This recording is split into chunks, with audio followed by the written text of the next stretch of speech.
بسم الله الرحمن الرحيم. الحمد لله الذي خلق السماوات والأرض وجعل الظلمات والنور ثم الذين كفروا بربهم يعدلون.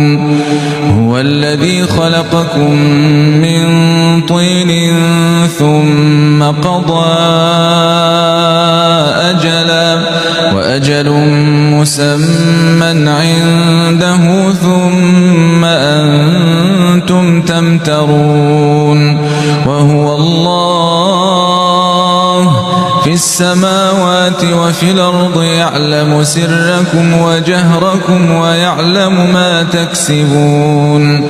وما تأتيهم من آية من آيات ربهم إلا كانوا عنها معرضين.